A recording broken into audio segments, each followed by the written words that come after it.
Isn't he Mexican? Colombian. He calls himself American. What is this? Anchor baby. And in this corner, it's the American Anchor Baby. Daddy's home. That's an offensive term. People find that hurtful. You mean it's not politically correct? Excuse me. I'll use the word anchor baby. You know, he's an anchor baby in Canada. Tell him we still rolling with Trump, too. Anchor baby, the whole thing sounds horrific. You're just making it sound like immigrants are these horrific, greedy people. Ustedes pueden aceptar mi negocio o aceptar las consecuencias. Plata o plomo. So you would be considered white, in my opinion. You the blackest one in this room. I think so. And what happened was his mama got pregnant on the other side of the border, and then a few hours before, just before it was time for him to pop out, she jumped across the border and let him fall on American soil. So he became the anchor baby. You don't call him the anchor baby for nothing. Amazing. We like this anchor baby, right?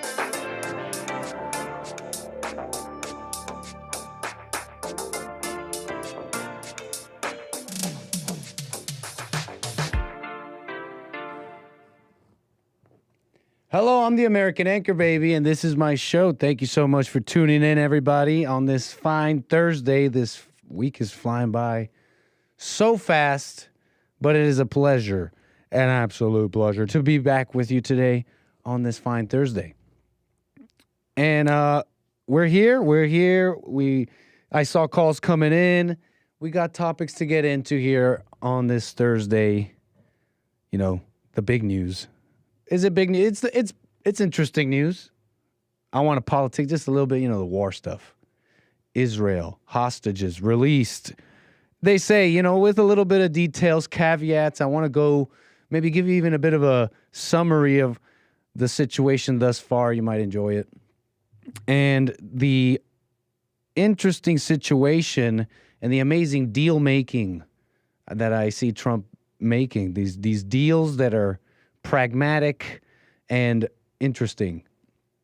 And the ideologues like Biden, who want to keep our democracy from the oligarchs and wants to see a two-state solution. You could almost appreciate his noble intentions, the noblest of intentions.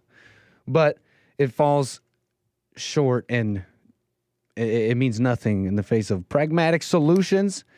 And maybe if you look at the details, it's more of like a kicking the can down the road, really, because you're not, when you say peace has been brokered, oh, so the Palestinians and the Jews don't hate each other anymore? No, that's not true.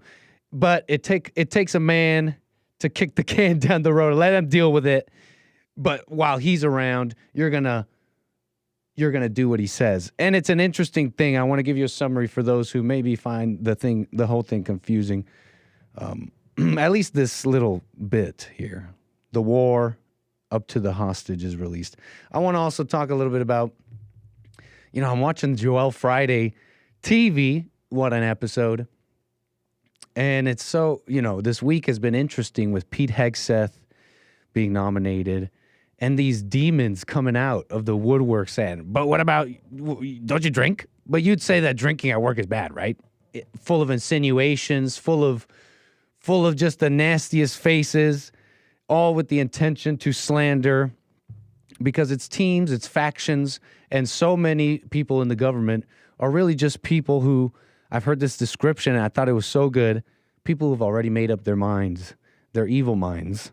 I'm adding the evil mind, but they've gone right in with it.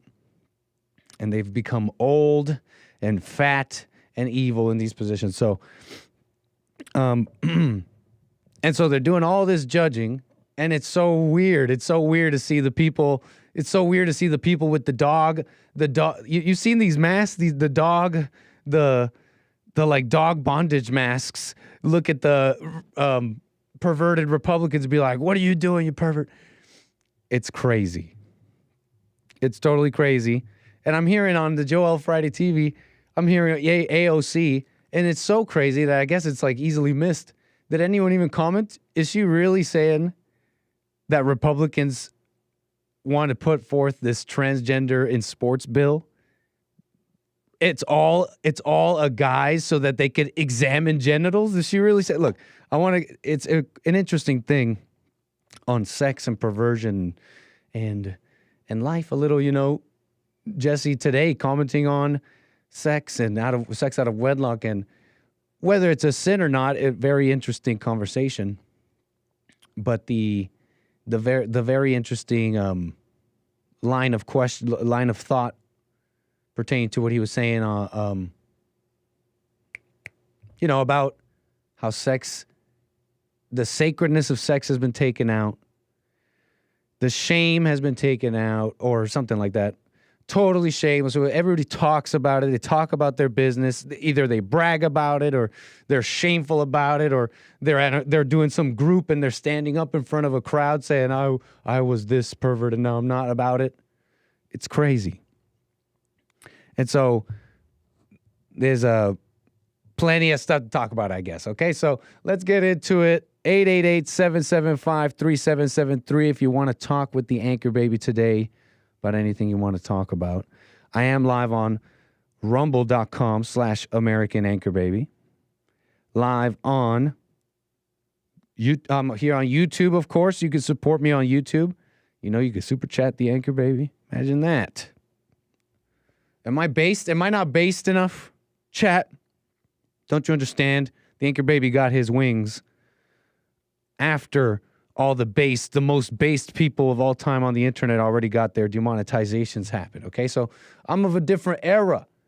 So support the Anchor Baby. You can support him on YouTube, rumble.com/American Anchor Baby, dlive.tv/Gorgonzola, and of course, punchy.tv/Anchor Baby. Absolutely incredible. Opa. Dropping phones, but we're good. What's up, chat? I'm saying hello to you. How you doing? Don't be rude. Click the like button. Slowly hides dog bondage mask. Chat is where your secrets are divulged. What a mess. What else here? Welcome, everybody. 888-775-3773. You're rude if you don't click the like button. We're streaming. That's the housekeeping, okay? We did our housekeeping. So what can I say? I found some of this reporting on the Trump hostage deal somewhat interesting. The whole conflict stuff becomes a bit of a headache, a little bit, and boring. But man, sometimes the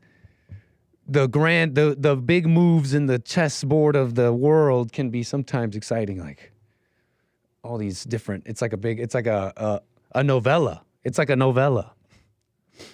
What a mess. Did I just dox myself? I don't watch novellas. Shout out La Rosa de Guadalupe. Shout out to all the Rosa de Guadalupe fans. Not me. I don't watch that stuff. But okay, look, it's a novella. It's a story, but the Trump hostage deal. By now, okay, I'm sure by now you know a little bit about the war in Gaza. October 2023, militant groups were able to cross into Israel. They were to cross and launched an attack, resulted in many casualties. They say hundreds, many casualties and hostages ensuing after the response from Israel. And right after that, pretty much immediately after that, Israel declares a state of war as their defense force, their military, the IDF, began a massive airstrike campaign in Gaza. And if you remember, emotions were high as the bombs were going down, and the internet was full of atrocities and stories and high emotions, some real, some fake. But it was clear that the information war had spread well beyond this conflict over there in the Middle East. One of two modern conflicts in our recent history to break out in what can I call it here? The information era? I love buzzwords. The information age. We all have phones, social media. we're seeing body cams of Ukrainian soldiers. That's how it's going. Full operations of the 3rd Battalion and all of that over there in Ukraine. From beginning to end, you can watch them. Barden. So that's the story. The bombs were coming down. Israel's prime minister, him, Bibi, he made it clear. He made it his mission. He's going to eradicate Hamas, remove them from the Gaza Strip, and ensure peace and all that. Jeez. And everything pointed to what seems to be a quick win, really, for his cabinet, for his plans, a quick resolution. It all seemed like that was at least their plan, their definitely initial hopes, with very heavy language and talk of very precise, powerful armaments, and of course a full scale boots on the ground. But war with Hamas would prove a little difficult. It would prove a little more difficult when it came to these boots on the ground. And progress in Gaza slowed way down as they began to systematically go through and go from the north end to where Egypt is, and go through, bomb the buildings, bomb the command centers, bomb the ordnance, the material, and of course kill some Hamas people and all that. And then, of course, the international pressure. So now that's difficult. The logistics, the tunnel networks that they have to deal with. On top of the international pressure, you have international courts now. Imagine that. What a joke, huh? An international court. When is the world? Maybe a long time ago, when everybody was doughy-eyed after a big old world war, and it's like, you know what, let's hold hands and kumbaya. We agree now. It's like, what standing does an international court have? They're either taking the sides of some of people. It's never deserved good and bad sides. It's here. It's never really deserved like that. You could say what you want. You could say what you want about the plight of the Palestinians, but then you could say everything about how messed up they are and angry and vengeful and then about anybody else. So that made everything difficult. In fact, pressure so much so that even Trump commented on, almost 6 months into the war, he said Israel had lost the PR war and that a swift resolution must be achieved. The fighting has to stop, he'd say. It's just got to end. So that's the story a little bit of the set and setting and this PR headache that has been a thorn in the side for Biden for pretty much the whole time. You got to understand what the base has become. That's one aspect. The Democratic voter base here and the people that Biden had to, can we say, not kowtow, maybe, yeah, kowtow, but negotiate with and all that.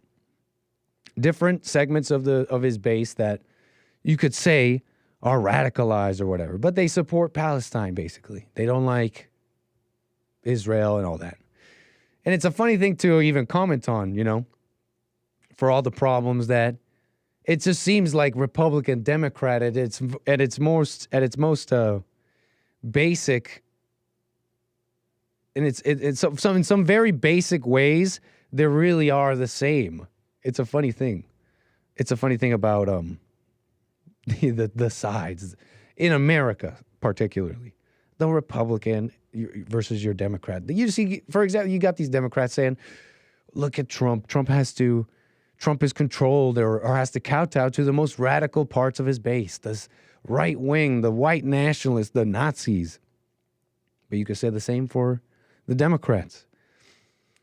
It's like a funny thing about problems in the home, huh? It just reminds me of problems in the home. So that's the set and setting. 6 months into the war, Trump's saying, you lost the PR war. What are we going to do? You got to find a resolution. Biden is still president, and he's trying his best what you could call, I don't know what you could call this, his best, whatever, but they're trying for these peace negotiations, peace initiatives with Biden. He's trying to broker a deal. And he's got to sound right. You see him saying, we got to get the humanitarian aid to those Palestinians. But I support Israel's right to defend themselves. Very, nothing even wrong with that. It's just very, very politician-like and very aware of this PR headache that Biden navigates. And he definitely tried.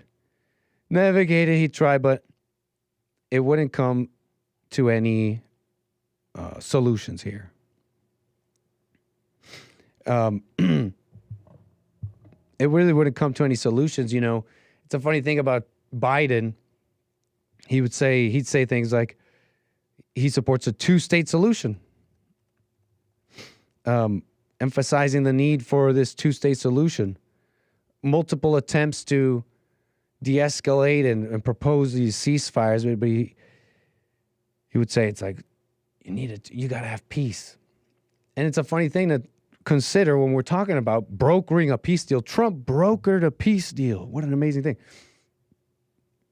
So that, like I said earlier, the Jews and the Palestinians don't hate each other anymore. And that's just not true.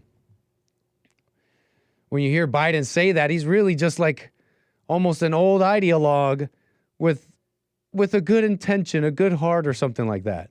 How many times has that turned out well? He just wants peace between them. So you see maybe a little bit why it was so difficult. But what changed and what's going on now is, well, it starts with Biden basically claiming what looks to be basically what it looks like taking credit, so to speak. It sure looks like it with these announcements coming out. With Biden, saying at long last, I can announce a ceasefire. Incredible stuff. Because at long last, I can announce a ceasefire and a hostage deal has been reached between Israel and Hamas. For more than 15 months of conflict, more than 15 months of terror for the hostages, their families, the Israeli people, more than 15 months of suffering by the innocent people of Gaza. Fighting in Gaza will stop, and soon the hostages will return home to their families. The deal is structured in 3 phases. Phase 1 will last 6 weeks. It includes a full and complete ceasefire, withdrawal of Israeli forces from all the populated areas of Gaza, and the release of a number of hostages held by Hamas, including women and elderly and the wounded. And I'm proud to say Americans will be part of that hostage release in Phase 1 as well. And the Vice President and I cannot wait to welcome them home, because at long last. Very nice, Biden. He did it, right? Well, it sure sounds like it just feels like I can announce that a ceasefire. And there's right now kind of a PR fight, kind of duking it out on who really did this. Was it Biden? I heard it was Trump. I heard Trump really did this. Arab officials, Trump envoys swayed Netanyahu more in one meeting than Biden did all year. And I got some information. I got maybe some of the internal details on what this deal is, the phases, and what went down with Biden's people and Trump's people. It looks like Biden's people had some involvement, but it's a little closer to this headline here, how one meeting did more in 1 year. You're getting the clarifications, the PR. You're getting this from Prime Minister of Israel here on X. Prime Minister Benjamin Netanyahu spoke this evening with U.S. President-elect Donald Trump and thanked him for his assistance in advancing the release of the hostages and for helping Israel bring an end to the suffering of dozens of hostages and their families. So right on, that's great. He says assistance. There's still space for Biden there, right? There's still space for Biden in assistance. So don't you worry. Right, Biden? You did it finally. Peace in the Middle East. Wow. And I'm being a little sarcastic. We're messing around. You know, they say, though, even insiders fighting for insiders, that even Biden insiders admit it took Trump to close the ceasefire and Israel hostage deal. Even Biden administration officials are admitting, and I saw some calls coming in. You can call me back, 888-775-3773. Administration officials are admitting it took Donald Trump wading into the Hamas-Israel negotiations to close the deal. Multiple insiders and officials told the Post it was Trump's impending inauguration combined with the efforts of his Middle East special envoy, 𝒏𝒊𝒄𝒌𝒔𝒕𝒓𝒆𝒂𝒎, that finally solved a problem that had proved intractable for President Biden and his team. Witkoff, Trump's guy, was able to pressure Netanyahu into accepting the deal and moving quickly. And it was that conversation, according to insiders, that shifted everything into motion. The first stage is a 42-day ceasefire that begins Sunday, with which 33 Israeli hostages will be released in exchange for Palestinian prisoners. It took Trump's bully pulpits to force Jerusalem and the Palestinian terror organization to agree by putting pressure on both sides, officials said. Senior Biden administration official Wednesday praised Trump for setting a sell-by date. You know, you've heard him say, if by January 20th, noon, I think he even said, if by January 20th, noon, you don't release those hostages, all hell will break loose. So that's a little bit of the details, what they're saying. Pardon. Okay. So what's next? To close this off, what's next is, as you heard, this ceasefire is going on for 42 days. But is it really over? It's sort of, it's basically quite tentative still. In that there's still part of the Israeli government that has to sign off on this. And there's still the question of how's Hamas, is Hamas going to play along? And what is it that changed? What is the key factor that changed with Biden and Trump? Okay. So it has to do with, where was I? The hostages released. What was I saying? Oh, yeah. Israel, Hamas. Oh, yeah. So 42 days is the ceasefire. But they're saying they're going to stay. They're saying they'll stay till the 50th day and be beyond. The way the deal stands now, and that's from the Times of Israel, is basically we're staying indefinitely until we're totally cool. At the time of writing this article, this Times of Israel article reads, the deal between Israel and Hamas for a hostage release and temporary ceasefire has not, despite much fanfare, actually been signed and sealed. On Hamas's side, the last hiccup seems to be the identities of some of the terrorist prisoners, and on the Israeli side, a complication has emerged from Netanyahu's own cabinet. And the story is basically this.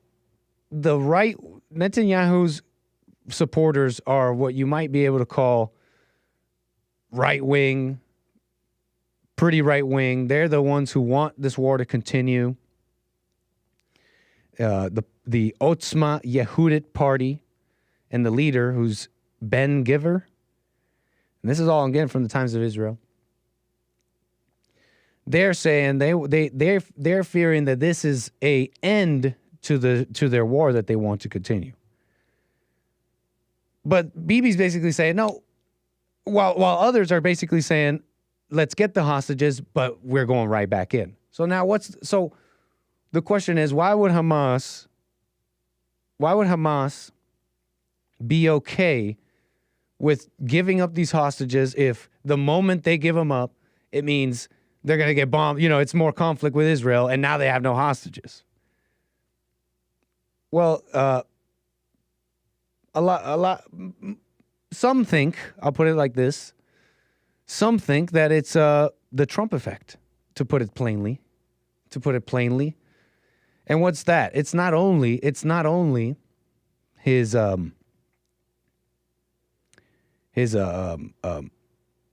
tough stance and telling Hamas, if you don't release those hostages, January 20th, we're going to have problems. But it's also, at least according to the Times of Israel, his, let me find it. Basically how Trump sees that Israel lost the PR war, so to speak. See, in this case, with this deal done, Hamas has the chance to play ball and fight another day. You understand? It's just kicking the conflict down the road. It's a release of the hostages, and then we'll see what happens next. And the prevailing thinking is basically that the key here is that Trump's major deal making a chip here that he's playing with is supporting Israel's return to conflict after the hostages are released. I don't think that's crazy to think, and it's not even, almost makes sense. I mean, you look at Hamas is saying, where is it? They're doing this deal, and now right away, Hamas leaders are like, we loved October 7th, and we promised to do it again. Where did I put that? It's like these guys are suicidal.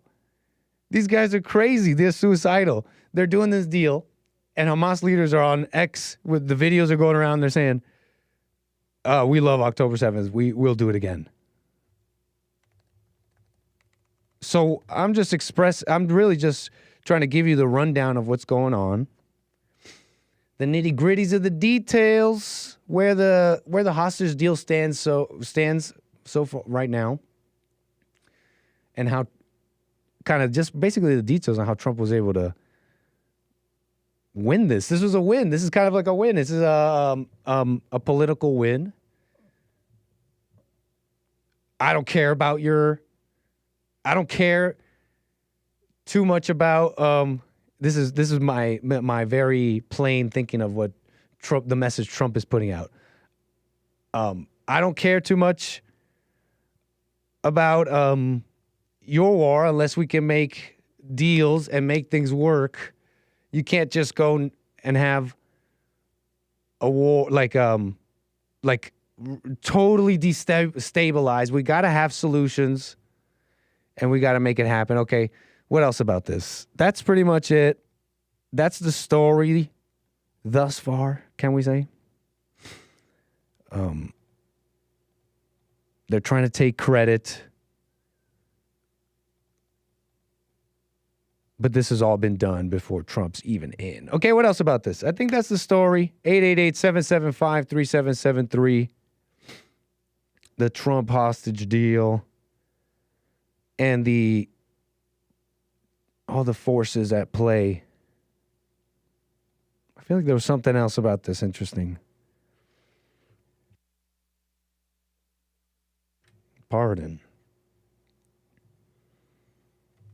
I think that's the story. What else about it? Whatever. That's the story with Israel. What else can we say? I don't know anything else.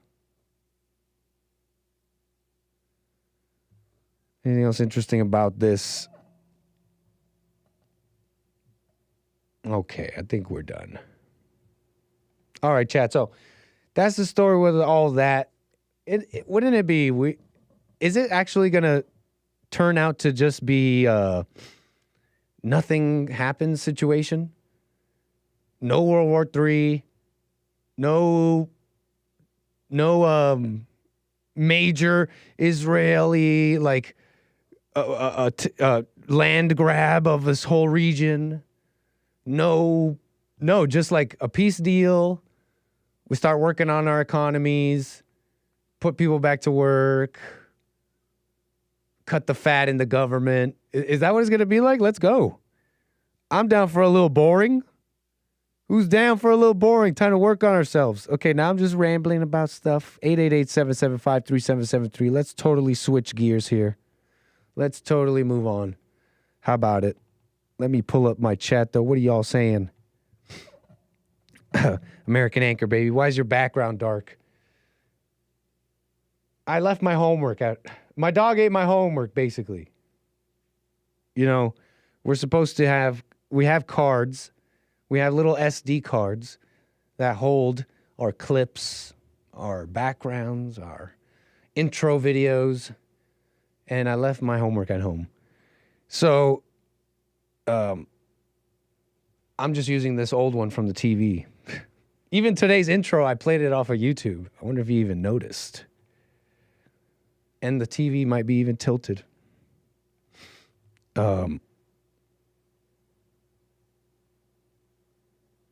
So let's do this. I have a call. I'm just waiting for this call to come through. I want to get to this call because I got this whole thing on all these demons and the judgment going on. Pete Hegseth,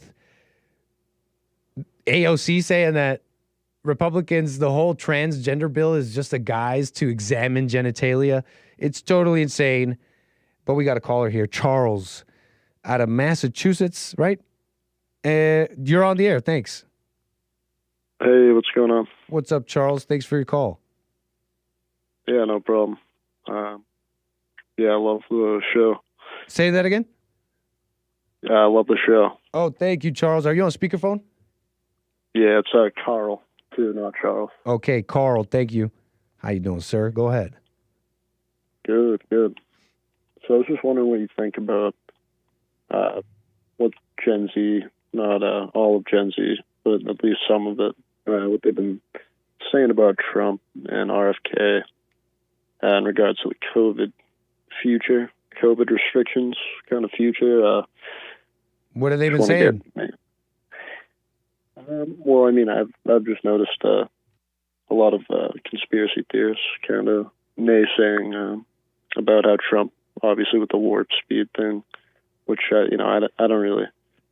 I think that he was just kind of playing chess. A lot of who is kind of disagrees. I was wondering if you get your take on that. Could you repeat that for me? My apologies. You said who's playing chess? I think Trump was playing chess with the warp speed thing. And in what way? I just think that it's kind of a myopic kind of way of looking at being the leader of the free world, where you can just go in and instantly, not play ball with something like a pandemic. I mean, I think he had no choice at that time if he wanted to advance as a leader without being taken out. Oh, are you suggesting that his support and advancement of the warp speed program that, brought about the COVID vaccine, it was a plan and program to advance it quicker? Are you saying that he acquiesced to some bigger force that had him do that, and that was one of it was what kept him in power? Is that what you're suggesting? No, I don't think it was what kept him in power. I just think that. Am I on the right track? Yeah, I just think that he wouldn't have been able to be president again. I think they would have taken him out or what have you. Because, so it was up to his. It was all up to his agreement with this COVID vaccine. That was the linchpin. Should he had not ever gone along with that, he would have been taken out in some sort of way. At least, definitely not allowed to be president. Is that what you're saying? Yeah, I think that they have to play that kind of chess game if they want to get further. And who's enforcing this? Who has this power that is enforcing this? That You're saying Trump is playing this game. Who's he playing it for? Well, I mean, I think it's the globalist agencies, CIA, mainly. But and they have they have him playing this game. And as far as if I'm gathering you correctly, the game is basically you're allowed to lead and play your little leadership game and pretend to be president. But we have a way bigger plan, and one of those aspects is the COVID vaccine. So you better go along with it, and then we'll let you keep playing. Is that much. Okay? So that's what you believe. As part of this game that he has to play, why does he have to play that game? Like, what the game makers? What's their whole thing with the vaccine? Why do you say all that? Well, I mean, I think it's based on my research, a lot of different reasons for the COVID vaccine. I mean, there's. Can you give me one? Yeah, there's one instance of my research where I stumbled upon some pretty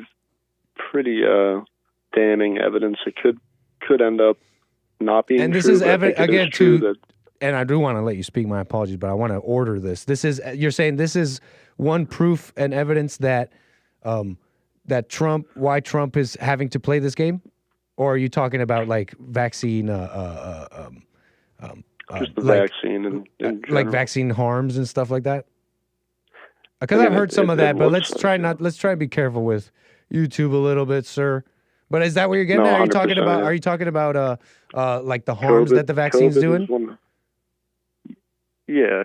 But that doesn't quite. But whatever information you have about COVID vaccines harming you doesn't answer the question what we're initially talking about. That Trump acquiesced to some force that forced him to put forth Operation Warp Speed. Think clearly on this. Can you give me one proof on that? That he had to do warp speed in order to stay in power? Say again? You mean that he had to do warp speed in order to stay in power? Right, yeah. How do you arrive to that? Well, I arrived at that just based on... Stay close to your phone. Stay close to your phone. It was a pretty... I mean, we're in the pandemic, and they are going the way that they're going, and you get the WHO calling all the shots with all these other politicians. So I just think that it would be foolish of him to not do warp speed.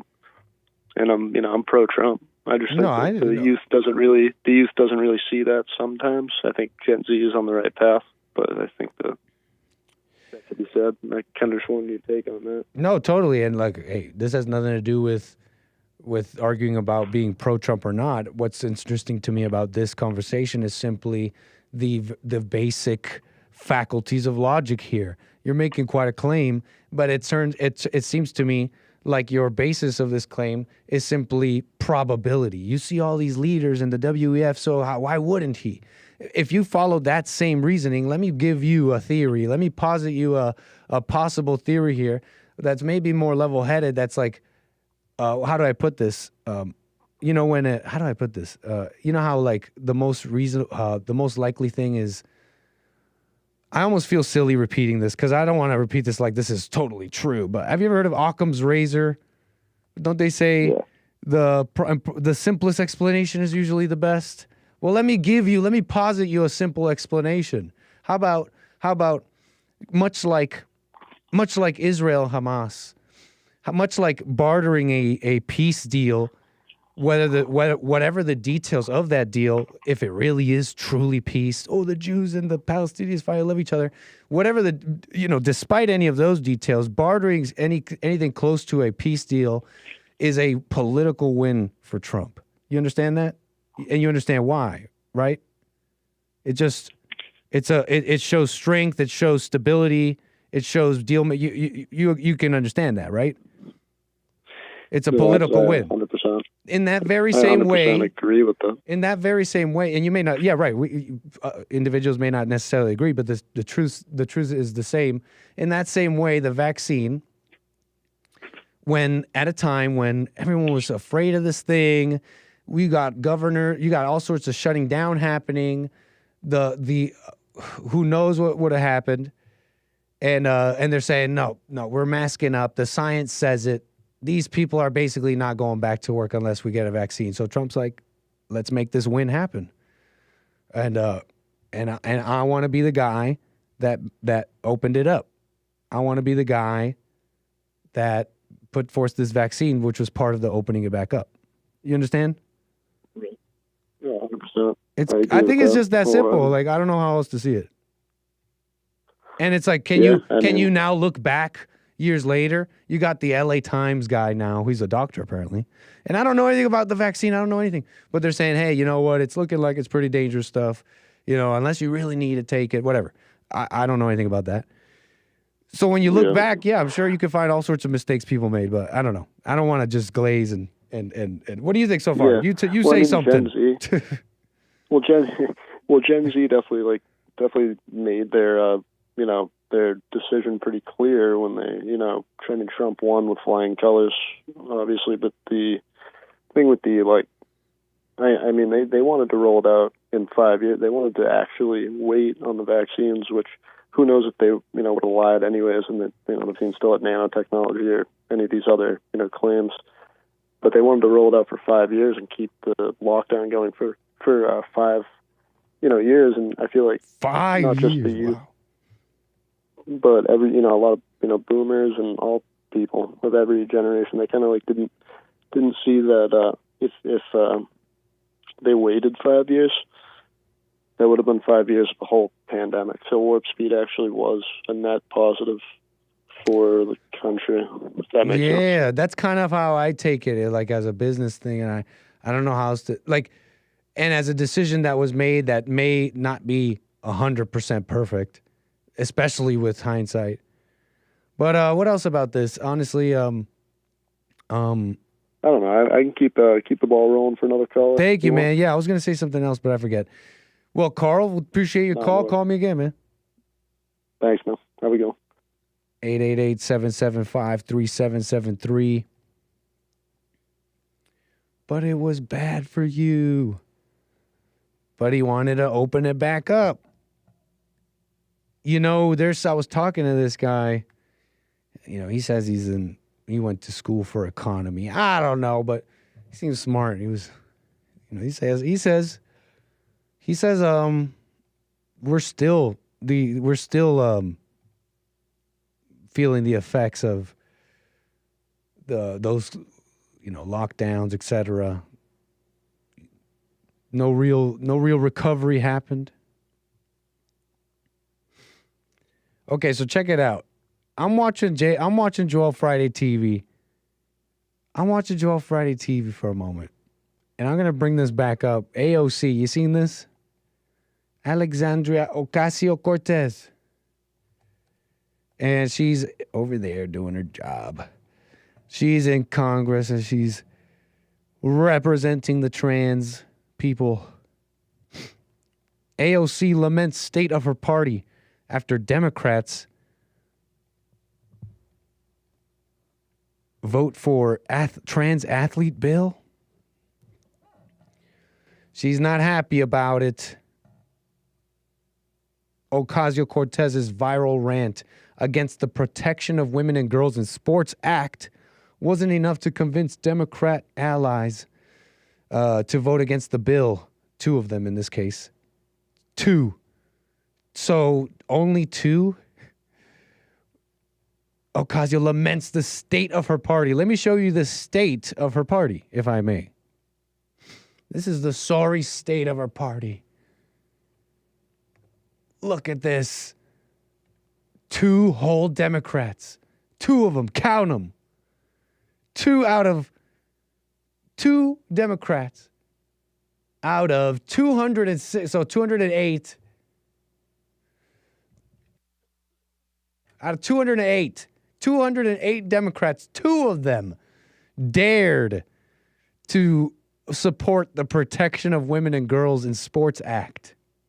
This is the state of her party, I mean, this is just a Fox headline, to be fair. AOC laments the state of her party. Well, never. Let me retract that apology. This is her quote. She's quoted as saying, "We're not in good shape." And this is the bad shape they're in. 2 of them dissented. 206 said nay. to the protection of women and girls in sports. Women and girls in sports. This is the Women and Girls in Sports Act of 2025.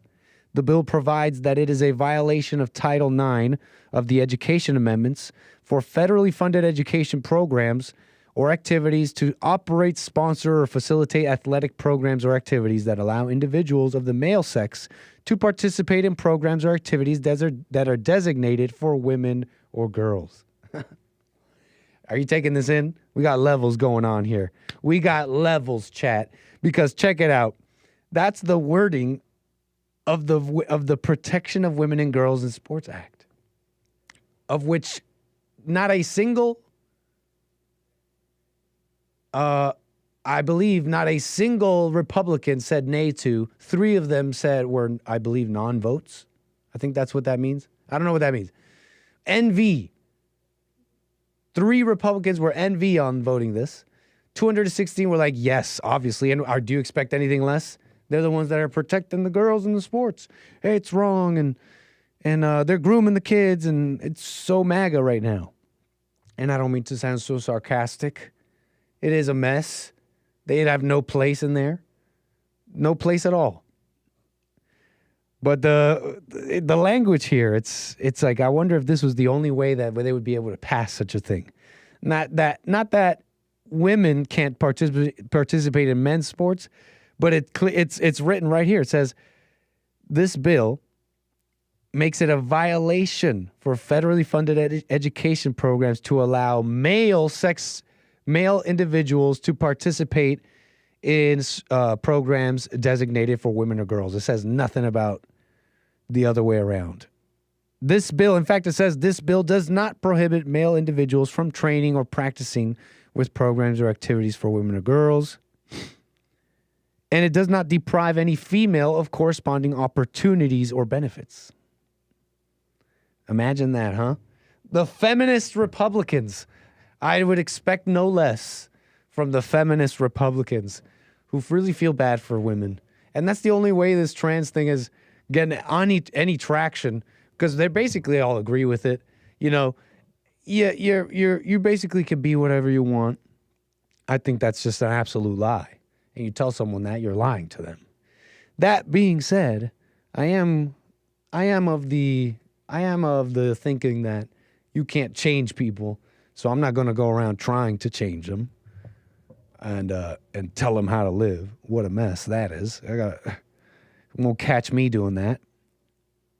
So check it out. Here's the part that got me though. AOC, she just to maybe express or demonstrate how low Congress can get. How low the hallowed halls of Congress. Then we'll get to calls here. The hallowed halls of Congress.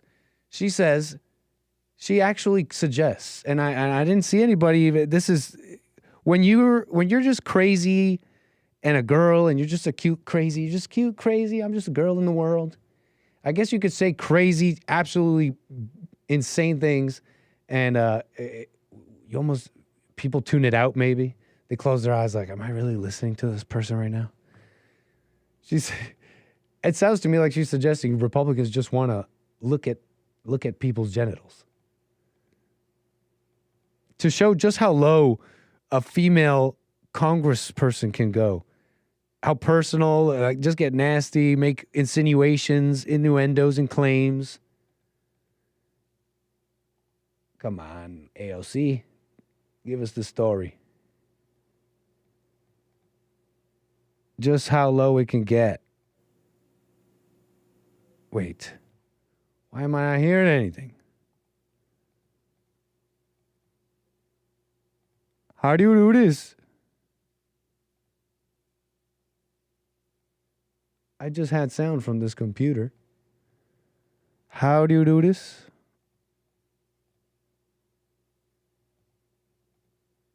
I mean, what the heck is going on here? What a mess. My apologies, folks. Like, I'm trying to play. We just played something from this. I don't see why. Maybe I tapped something funny. What the heck did I do? Says there's no I did it. I'm just crazy. I'm just crazy. I'm sorry, okay? All these buttons.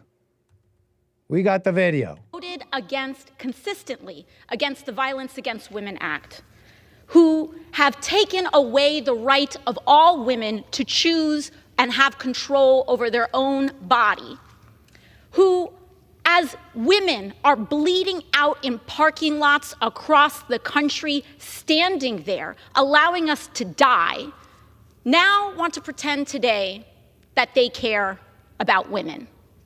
And why? To open up gender and, yes, genital examinations into little girls in this country in the so-called name of attacking trans girls. And yes, and I do say that. Yes, I'm even going there. And yes, gender and, yes, genital examinations. What the hell's wrong with this person? Is she really suggesting that? Or am I seeing it wrong, chat? Let me look at the chat. Because am I seeing this wrong? She's like, and yes, I even mean that. Yes, this whole entire bill is a disguise so that Republicans can start examining the genitals of little children. That's what she's saying, right? Am I missing it? That's absolutely disgusting. I now want to pretend today. I'm just trying to get it straight. Am I mishearing this, chat? She's getting fat, too. She's getting fat? You think so? She's getting a little chunky?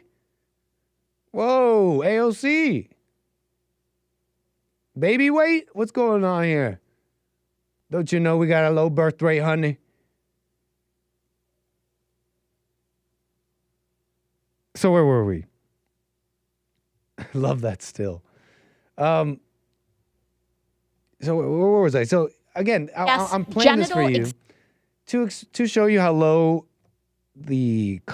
Congress can get,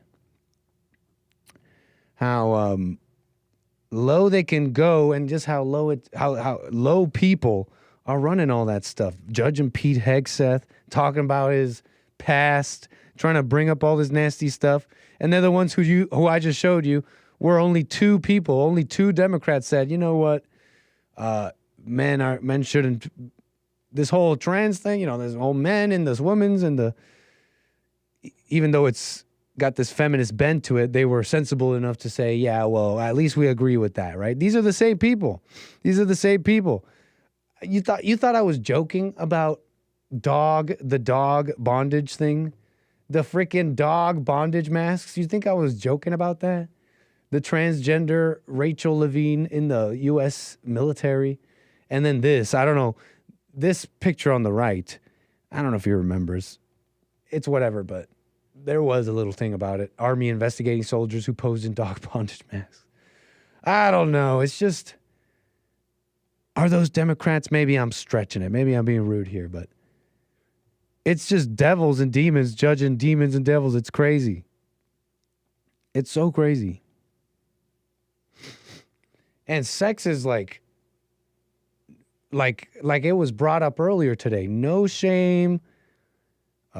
It's either you're bragging about it or you're saying you're out having a parade celebrating that you are somehow this sex thing, worshiping the body, worshiping pleasure.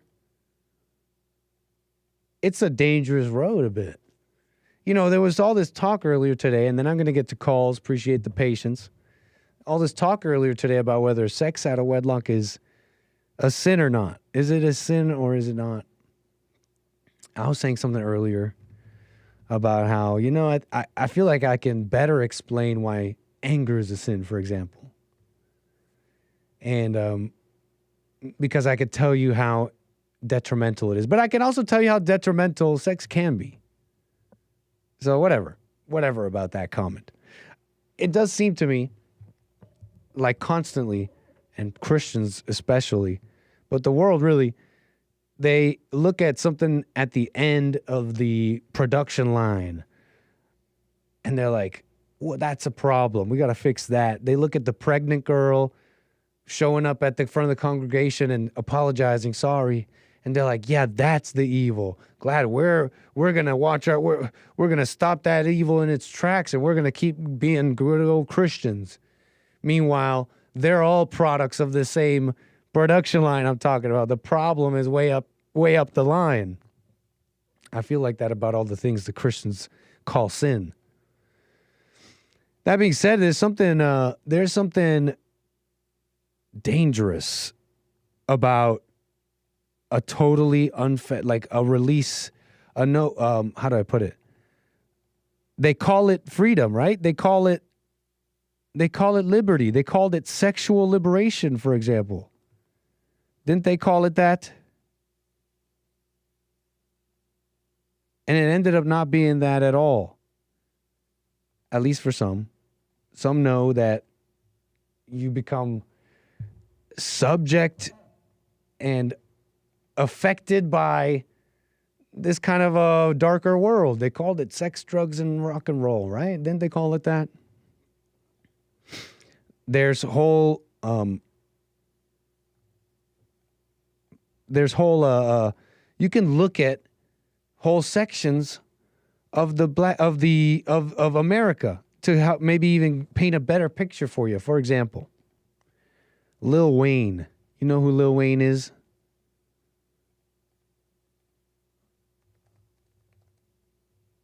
You know who Lil Wayne is? You know who Lil Wayne is.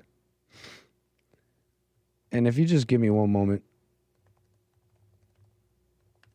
Lil Wayne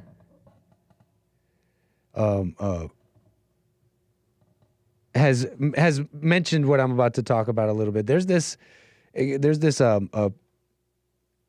it a research paper? Is that fair to call it this? It's from 𝒏𝒊𝒄𝒌𝒔𝒕𝒓𝒆.com. And this has to do with black males.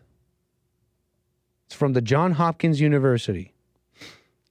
And it's just data and studies on the sexual debut of young black males. They have the youngest sexual debut of any demographic in America, meaning they start having sex earlier than anybody. It is said by this research that up to 30% of urban black males have their first sex experience before age 13, compared to with 10% amongst their white peers.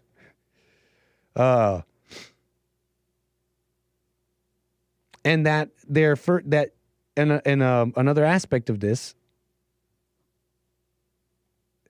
is that their first encounters are with someone much older. Their first partner, they're like 13 years old, and their first sex partners are way older than them. And I'm remembering Lil Wayne talked about this.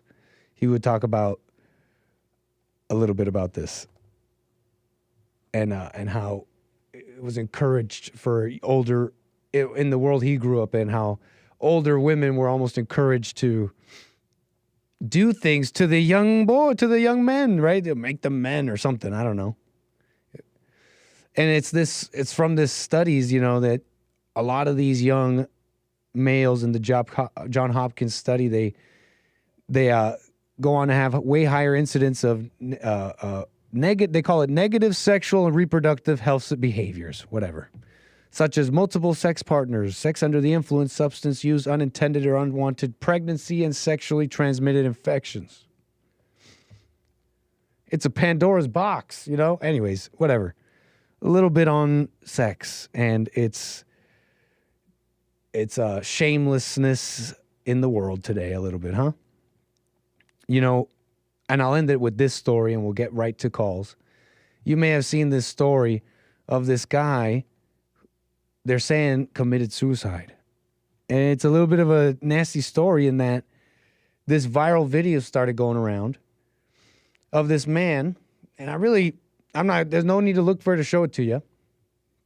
But have you heard of what they're calling, I forget what they're calling, It's basically a coffee stand, but the person serving the coffee is a woman barely wearing clothes. They're in bikinis. Is it bikini baristas? Bikini baristas, I think. There's some cities and towns around where they're opening these up. And guys are showing up. No. These guys be showing up to these bikini baristas and they wildin'. They got no pants on. It's a mess, okay? Have you heard of this? This video's going around on X, and this guy rolls up in a car and has apparently been there before. He's got no pants on, and the bikini barista's got her phone out. He's like, hey, dude, you gotta go, blah, blah, blah. His face is plastered all over. His face is plastered all over X. And allegedly, the story is going around, and I'm trying to look for a news article on this, that this man committed suicide. And he had a wife and kids. He had a wife and kids. Dude was married. You know, you got the commentary right now saying you got to stop watching porn. According to this Bunnies person, they're saying that's what this person's problem was. And you can maybe somewhat understand this. This person had a problem with sex. You know, you can understand where they're coming from, even if they may not totally understand. It's not really the porn, really, right? It's got to be something deeper. But whatever. That's the story a little bit on sexual, how sex is in the world today. You heard about it today earlier. It was a bit of a topic. And like I said, they got these bikini baristas around. What do they expect? I'm not saying that they deserve, you know, you're a bikini barista. You got to just, you're going to, you better, guys with no pants on are going to drive up to get coffee and you're going to just take it. No, I'm not saying that. It's just, the mentality of women. The mentality of women, and it has to have been because they've been allowed, their heads have been allowed to get to that point where it's like a Truman's Show world they're living in. Like, I should be able to wear absolutely nothing and no man, not a single person should touch me. It's like, I think a lot of people can agree with that. Like, that's something they would like, but that's just not reality. That's just not reality. You open up a bikini barista with knowing that the point of opening up a bikini barista is to play into men's fantasies and what's it called?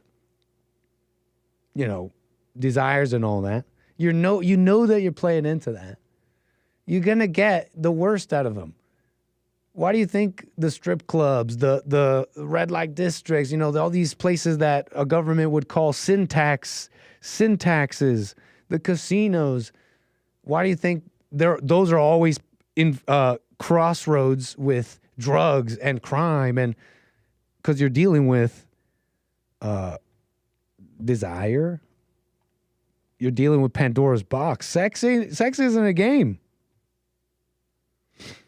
Sex is it turns out maybe sex ain't a game. But anyways, whatever. That's a little bit about that. What else do I have on this? I want to get right to Maze here, who's been waiting patiently. You know what's one final perversion, if I may share with you, to keep some sort of semblance of theme going on here? If I may, I'm totally going to nitpick here. This guy, I'm glad he's going to be, you know, that he's nominated. I'm glad. I hope he gets in. I think he's clearly better than most. And I love it. He's talking about Jesus. And yeah, we can nitpick because we've been listening to JLP and be like, hey, but what do you know about, what does it really mean to confess his name? I'm sure we could do plenty of that, but I love it. I hope he gets in government and he talks about the Lord. If I may, though, on the topic of perversion, here he is in that statement he said on how he's not so perfect and on who saved him. Who saved his life. To drive a smear campaign, an agenda about me, because our left-wing media in America today, sadly, doesn't care about the truth. All they were out to do, Mr. Chairman, was to destroy me. And why do they want to destroy me? Because I'm a change agent and a threat to them, because Donald Trump was willing to choose me, to empower me, to bring the Defense Department back to what it really should be, which is warfighting. I'm not a perfect person, as has been acknowledged. Saved by the grace of God, by Jesus and Jenny. Oh, no. But redemption is real. And God forged... Jenny, no. You think Jenny liked that?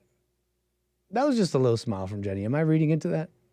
And it's just a whatever. It's it's cute. It's just a cute little thing, right? Jenny. Is she cringing a little? Is she embarrassed a little bit, maybe?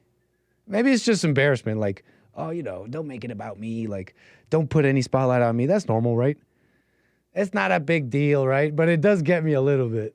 Jesus and Jenny saved your life? But who's going to save Jenny? I'm not a perfect person, as has been acknowledged. Saved by the grace of God, by Jesus and Jenny. Yeah. Well, I wish him well, and I do appreciate him, actually. It's crazy. These demons have totally shown their face and their jaws. They're nasty, nasty, nasty people. Those people in Congress, Tim Kaine and all these people going up against Pete like that. But why did I bring this up? I thought it was thematic with the idea of perversion, you know, perversion in the gays, the bondage, the dog bondage masks, but making literally anybody else your God.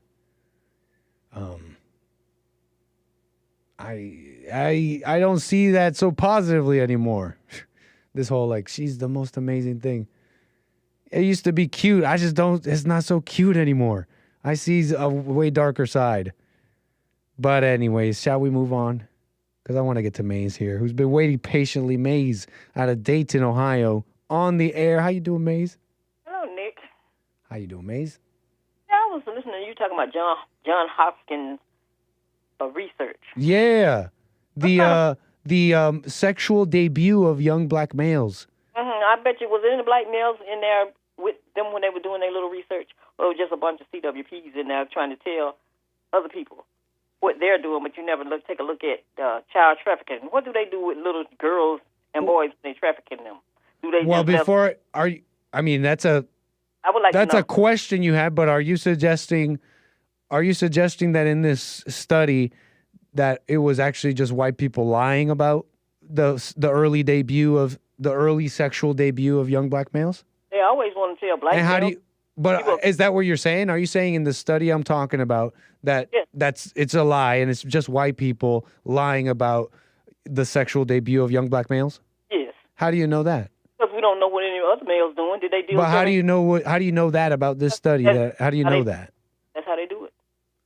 That's how they do what? Been doing it forever. That's how who does what?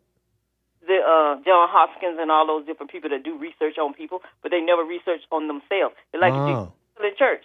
When it comes to them altar boys. That doesn't sound logical, but what is it that what is this thing that you're bringing up about?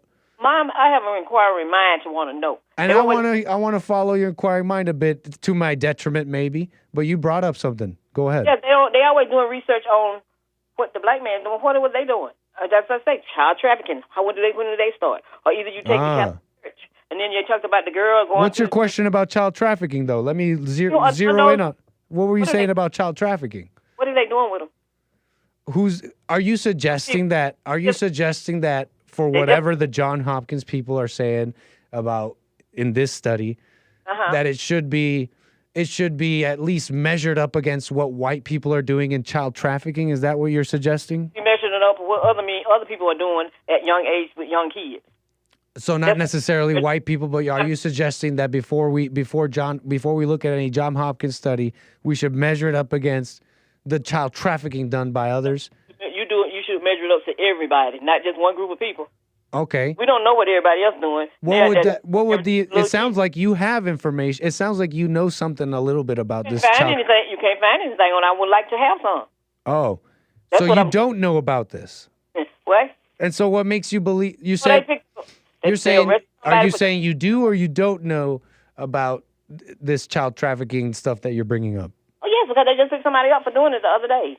I mean, what do they do with those little kids? They just traffic them and just take them somewhere, or do they mess with them as their little children? I don't know. I think in some cases, I'm not too much of an expert. What is it that you know that I don't?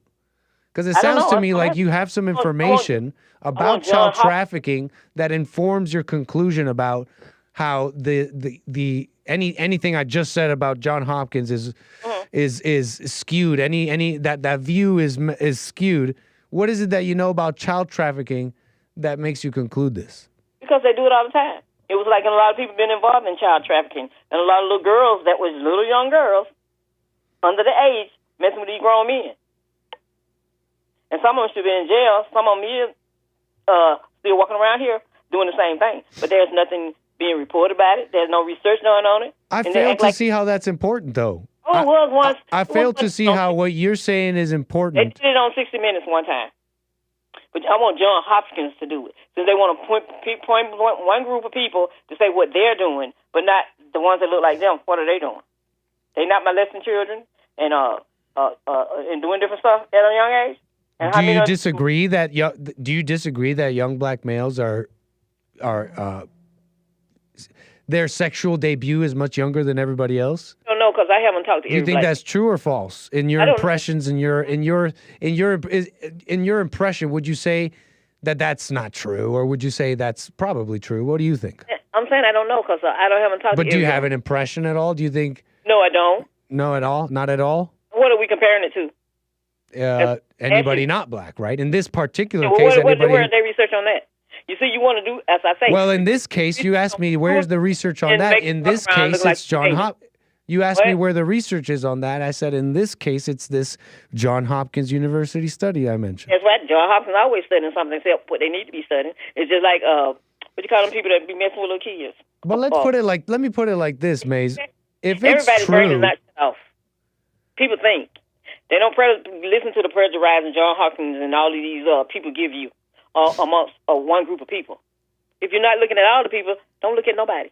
But I fail to see what you're really defending here, Maze, because I'm defending who else we can compare it to and look at what. Right, and allow me to express this, because it's hard to understand what you're really truly defending. Because if you allow me to lay it out, what is it that you're truly defending? Because the conclusion of such a study that blacks are entering their sexual debut much younger, and that the effects of which seem to be negative sexual behaviors, what would be the purpose of defending and denying such a thing, other than to just deny something that might be true? Like, what? Don't you think that's if it's true, wouldn't you find that interesting no matter what? I wouldn't, unless they don't know everybody. If they're not doing know everybody, I'm not interested in it. And so, how many people was in the study? You only named Lil Wayne. What? Oh, I mentioned Lil Wayne because I remember him mentioning stuff like this. Oh, so and he's black. He's a rapper. He grew up in some sort of way. He has his own anecdotal opinion on it. He's allowed to have it, right? Sure, he's allowed to have his opinion, but I'm saying John Hopkins, they got right to have their opinion too of what they think. Well, that says you, Maze. Says you. They say they looked into it. You're welcome to read this. You're welcome to read this. You're welcome to read this study and come up with your own conclusion. That study don't mean nothing to me unless they doing. I can go find a study on other people too. What a mess. That's not very logical. When it comes to pedophiles, so do pedophiles mess with grown-ups or do they mess with children? What are you getting at? What's your point? The word means they mess with children. What's your point? Do pedophiles mess with grown-ups or do they mess with little children? Well, the word means with the children. That's what that word means. So, like, what's your point? You say young black boys mess up with somebody older than them. So, do pedophiles mess with little children or do they mess with grown-ups? With the children. This should have been in the study too. But I guarantee you, John Hopkins won't do a study on that. What are you talking about? Now you totally lost me. People. No, now you're not talking about anything. Everything they got is on where anything that come out. When more black people got this and more black people going to do this, what do they have? Like when it started with John Wayne or when AIDS came out, he was the first one with it. But then they turned around and make it look like it was the black people. You've totally missed the point, Maze. They can go clean with it. You think that me bringing this up had anything to do with any sort of attention to black behavior. This was not one of those times. And I'm sure you could pull up episodes in the past. I've done plenty of that, but this really wasn't one of those times. And you have failed to see the point about sexual immorality and just the various. And what about your group? Stuff about that. I'm talking about what about your group? What do they have on you? What kind of study did they do on you or your people? On who? On Latinos or something? Yeah. I don't know. They got problems. I believe they're into I believe in Mexico and even over here they have a higher incidence of messing with them children. I don't want to say too much about stuff I don't know, but I may have heard something like that. Maybe. Why are you laughing like that? That's so nasty. It's funny because you love it. You see, your whole entire point is nothing to do. Your whole thing, your whole motivation has nothing to do with principle, facts, protecting anybody, making things better, preventing any of these things. Your whole thing is so you could. Did you just not hear yourself, Maze? You believe it. You're ruining my image of you as a nice lady. You sounded like a witch cackling like that about Mexicans being pedophiles. You're like, that's nasty, Maze. What's wrong with you? What's nasty? The truth? Huh? No, that you get a sick thrill from it. You're like, yeah. You're like, yeah, finally. Talk about the Mexicans. When you plagiarize and stuff, and you want to put it on one group of people, and there's more than the one group of people on this earth, and you just don't want to look at this one, and you want to experiment. That was your whole point of calling me, Maze. Maze. What? You should drop all that. It's just like when you talking about having sex out of wedlock. It's a sin, but you don't talk about the sinner that had a wife, and then when he cheated on his wife, and 2 or 3 times and got married 2 or 3 times. That's a sin too, but that's no question. Do you see sex out of wedlock as a sin? Huh? Do you see sex out of wedlock as a sin? Do I see it as a sin? Yeah. I see a whole lot of stuff as a sin. What about sex out of wedlock? I don't mean that I had to commit a sin to do it. What about sex out of wedlock? If people want to do it out of wedlock, that's their business. Do you think it's a sin?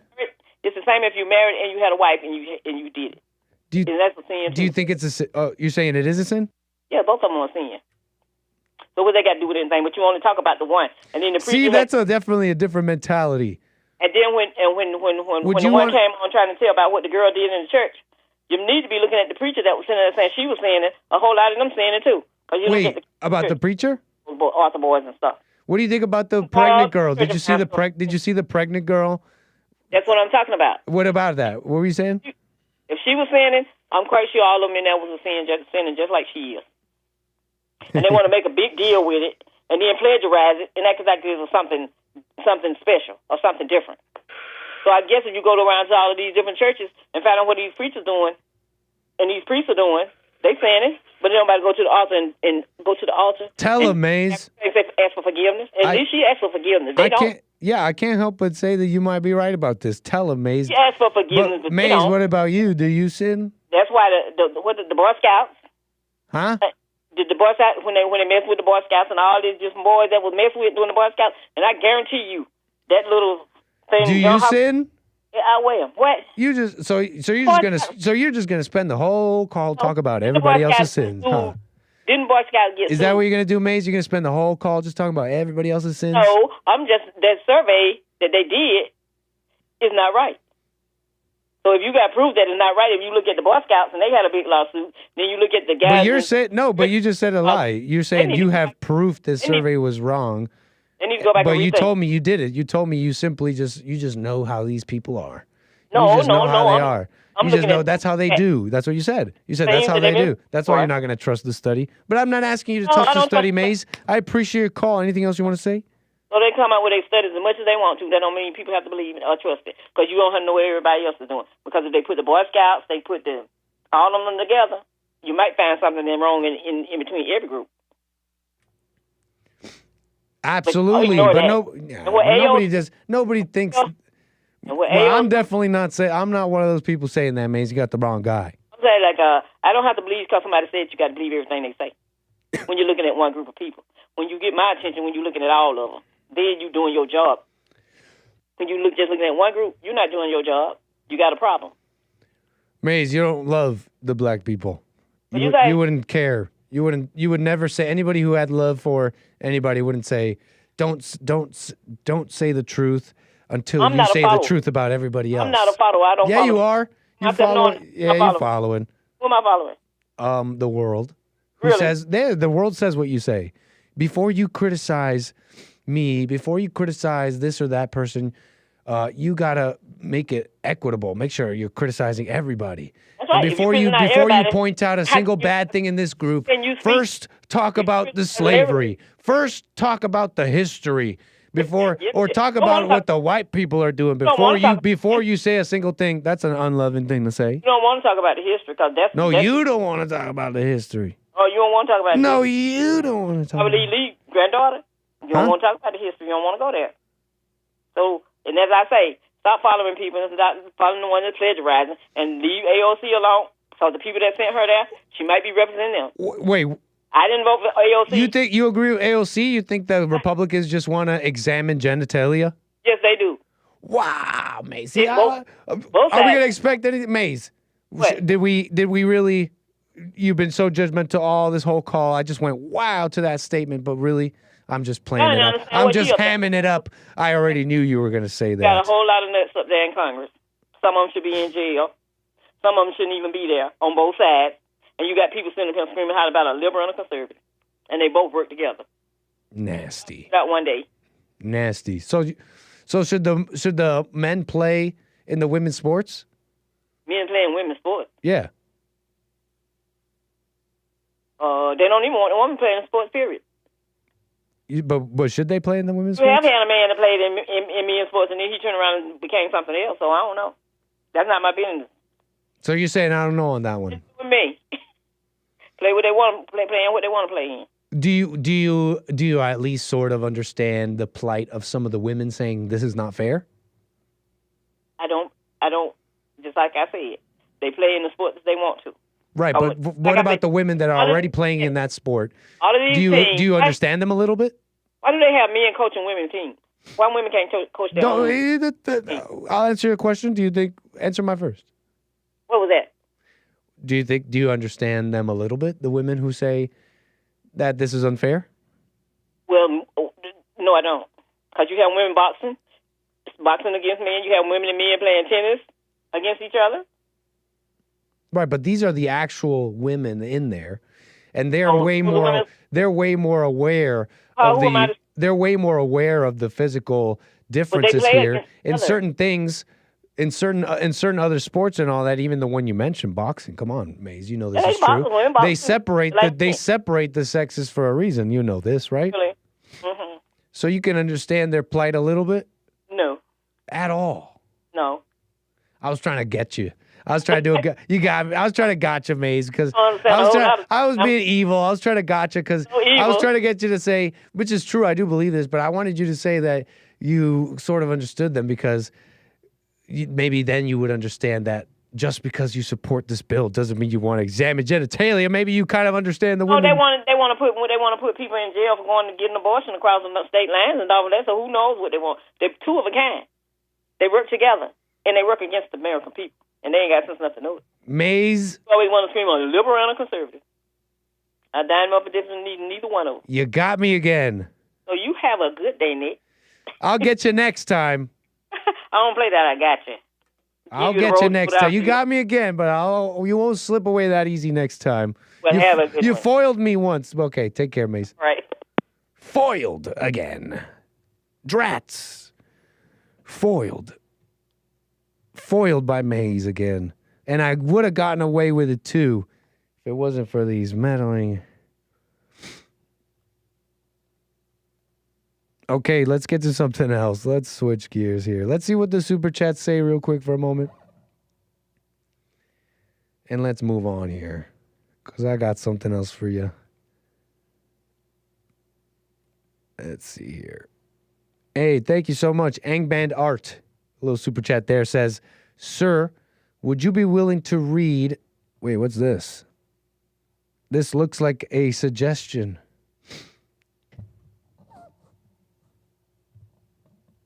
Okay. Noted. Noted, sir. Thank you for the suggestion. I'll check it out. But thank you, Angband Art. Little suggestion on a book, and it says, and mention your thoughts sometime. Thanks. Best regards. Bye now. Noted. Big time. Thank you, Ang Ben Art.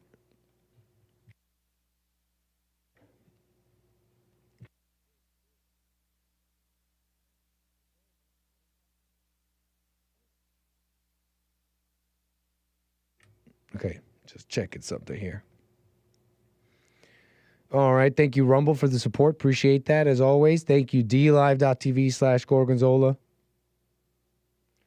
888-775-3773 if you want to call the anchor baby here. But if you just give me one moment.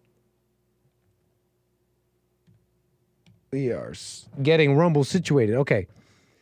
If it wasn't for that meddling maze, what's chat saying right now? I want to get to something else. You know, there's a video going around right now. I assumed I would. What shall we do? How should we do this?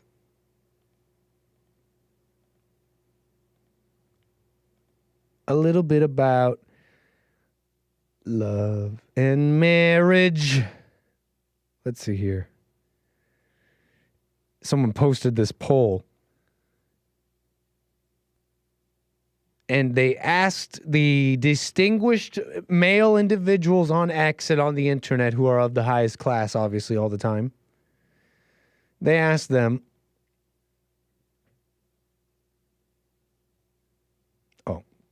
chat was confusing me. They asked the people online what they think about. They gave them two options. They put before them two options. And they asked the distinguished folks of the internet, poll for guys below, who is most likely to get married? And there's two you got two options here. You may even recognize one of these. Remember this one on the right? Oh, that's Bonnie. Oh, that's Bonnie. The one that said she had sex with over 1,000 men in 12 hours. Of which I cast major doubt on, logistically speaking. Because obviously, there's a if you're going to tell me you had sex with over 1,000 men in 12 hours, there's not enough minutes in those hours. Obviously, we're taking some creative liberties with some definitions in that statement, which I imagine it's probably amounts to the word sex. You know, what does she define as having sex, right? With 1,000 men in 12 hours? I bet you there's been some creative liberties. She probably took some creative liberties with that definition. What did it count? What counts as having sex here? But that's Bonnie Blue on the right. Just a reminder that if you're Bonnie Blue. Just a reminder that if you're not super body confident or confident down there, like, don't worry. One, I don't judge. Whoa! I did not see this video. It sounded like it was about to get gross. So I'm going to stop it right there. Who is most likely to get married? Bonnie Blue, the distinguished Bonnie Blue. If you're not super body confident. Whoa. I don't. Just stop reminder talking. No more talking out of you. I'm afraid of what you're about to say. Why does her video just keep reminder playing? That if you're not super X is making this. X is pranking down me. there, like, look, are you seeing this worry. prank right now? I'm getting pranked. One, I don't judge. Okay, this Two, is a joke. Stop it, Elon Musk. We don't want to hear from her. I'm afraid about what she's going to say. Or is it our lady on the left? And I see the calls coming in. 888-775-3773. Wait, let me get right to you after this. Is it our ladies on the left? Let's see here. Not, but who's getting married first, chat?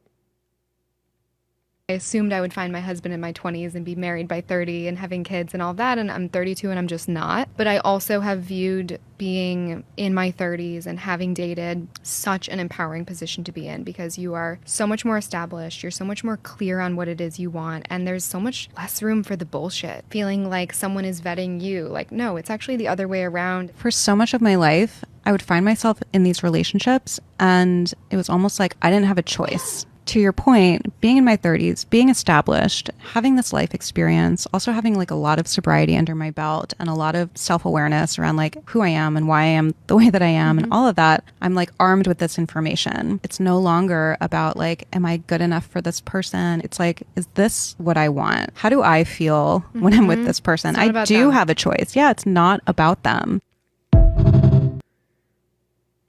They're calling them the boss girls, the boss ladies, boss babes, they're calling them. And I know that's not that's a pejorative. I'm pretty sure that's not people don't call women boss babes anymore, at least. Largely, I think, is usually a pejorative, negative connotations. A boss babe, to boss you to get married. It seems like the comments here say number 2 is the first one to get married. Bonnie Blue, world champ, Bonnie Blue with the 1,000 men. They say world champion, world champ legend. Why are you laughing, Bill? World champ legend Bonnie Blue, they're saying is going to get married first. What do you think? Both cooked, pure baloney.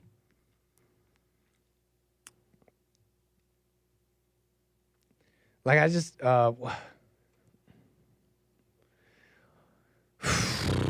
Bonnie Blue.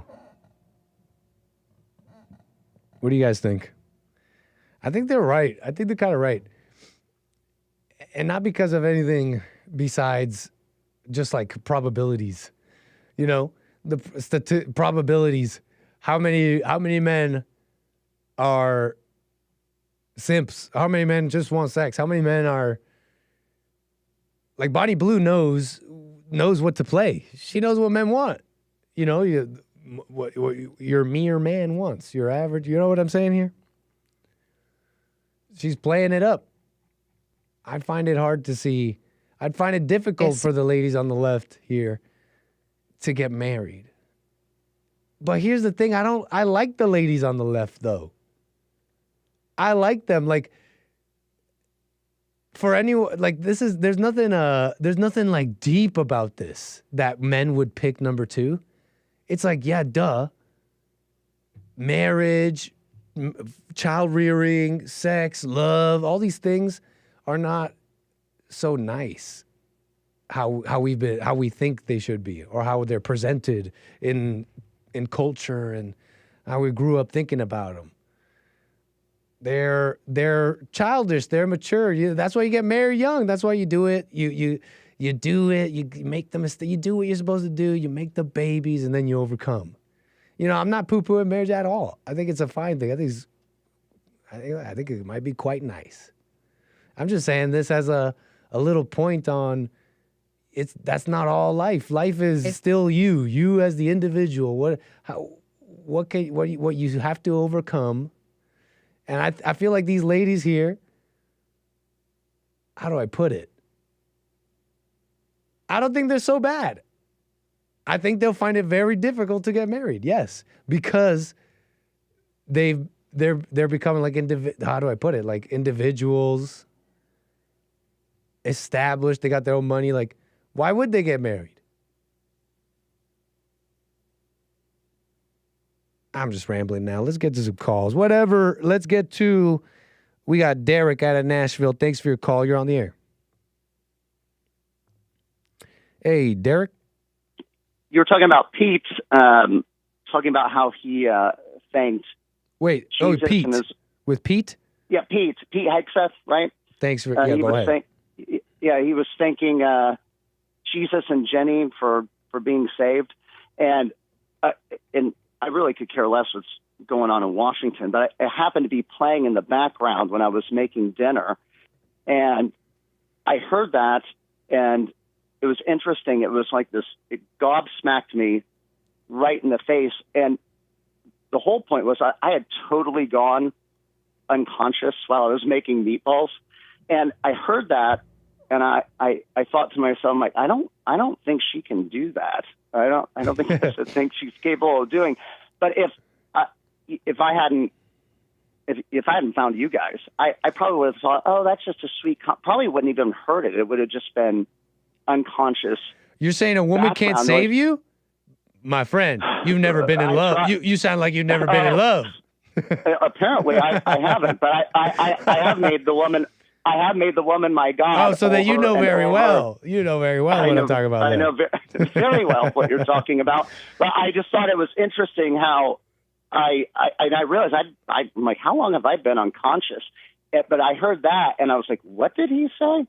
And I was like, whoa, Derek, where have you been for the last 30, 45 minutes? So I just thought that, I was like, am I the only one that caught that? And so I just thought it was really interesting that you brought that up, because I thought the same thing too, or heard the same thing too, rather. So I just thought I was like, I can't be the only one that caught that. I know. I wonder right? if Trump would ever say something like that. It's like, please, Trump, never say anything like that. Don't do it. Never meet your heroes. It's like, oh man. I barely caught it too. I only heard some clip that Derek played on the JLP show today, and I caught it. And he was saying that, Jesus and Jenny saved me.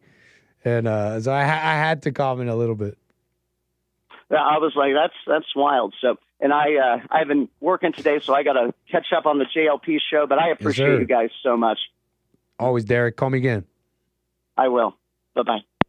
888-775-3773. We got Cody out of Boston. How you doing, Cody, on the air? Hey, Nick. How's it going? Is this your first time calling me, Cody? This is my first time calling you. I've called Jesse like once or twice before, but this is the first time talking to you. What's up, Cody? Is this Cody in the chat? No way. Yes, it is. Well, how you doing, sir? Welcome to the show. Appreciate it. Go ahead. I'm doing a little bit better now in life. Things are getting better, but it's because Trump's in office now finally. Or he's getting into office finally. I live in Boston, so I've dealt with leftists my entire life. Literally, like my entire existence has been nothing but leftists coming into office. Mass used to be Boston, a red state. you said? Yeah, in Massachusetts. I've lived in Boston specifically. Can you educate the anchor baby a little bit and improve his Americanism? So Boston is liberal. Like, give me a little bit more. Like, I know very little. You say Massachusetts used to be red? Boston's overly liberal. Yes, it used to be red before. It used to be like when Mitt Romney wasn't obviously anything good for the country, especially Boston. He ruined it. That's right. We had something. Mitt Romney. We had something called the Big Dig here, and that was a total failure. Just like the thing Gavin Newsom was trying to do with his super highway and all the other crap. We had something similar, which was called. I mean, we did finish the Big Dig, kind of, but it took forever to get finished. Yes, it was a mess. It was a complete mess, and he was the reason it was a mess. But he became one of those fake Republicans and turned into a liberal, and then became what he became for the rest of the country, and then tried to become president. He's an idiot. But gotcha. He was the start of being like the Republicans turning into liberals here, and then it just became full staunch. Every liberal trying to come in here, trying to do everything they can to push like all the liberal ideas that's in all the other sanctuary states that are around the U.S. You know what I mean? Romney's the same guy who famously, right? I feel like I heard Hake talk about it. Kind of was weak to Obama or something like that, right? Like he was like full on running against him, but he was like, I'd vote for him or something like that. Like he's a great guy.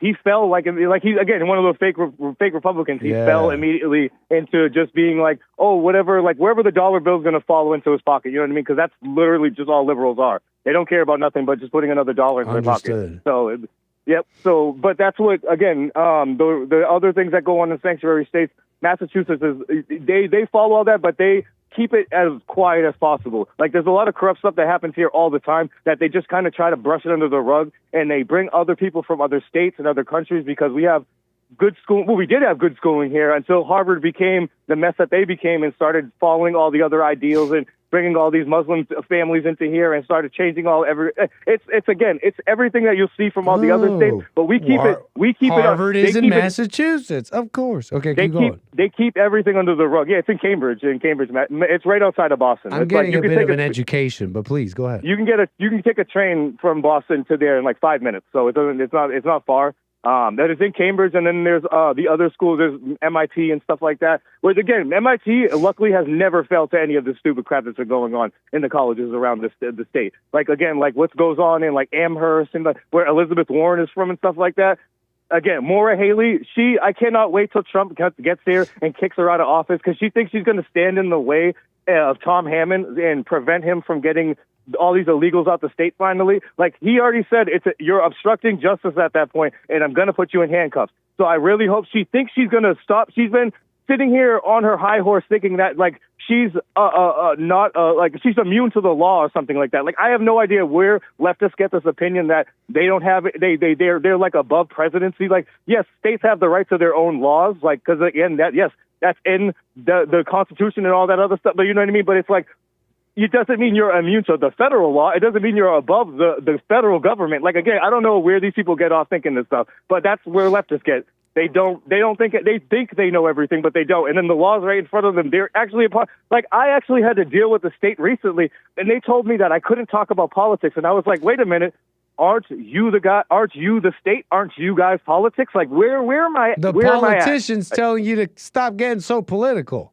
Yes, exactly. Thank you. I thought I was talking crazy. So wait, what happened? What happened? So you, Cody, the individual, had to go up against the state. What the heck happened there? If you can, don't say too much if you don't want to. No, yeah, it's fine. There's a lot of stuff. Slow down for our folks here so that the audience can totally hear you out. Oh, I'm sorry. Just a little bit. I'm sorry. No, it's not. I'm sorry. I talked a little too fast. Just so that we can hear what you're talking about, sir. But go ahead. I apologize. I think I'm going to try to take the state to court because I was dealing with kidney surgery. Actually, that's what in the beginning of the last year I was dealing with, like, fell to having a kidney infection, and it came up out of nowhere. Like, I don't drink that much. I don't have any, like, I mean, more of like, I have a bad diet, I guess you could say, and that's really probably where it came from. But like, I had to deal with like kidney stones, but then there was a kidney infection that I also had on top of that. So it was like as a result of the stones.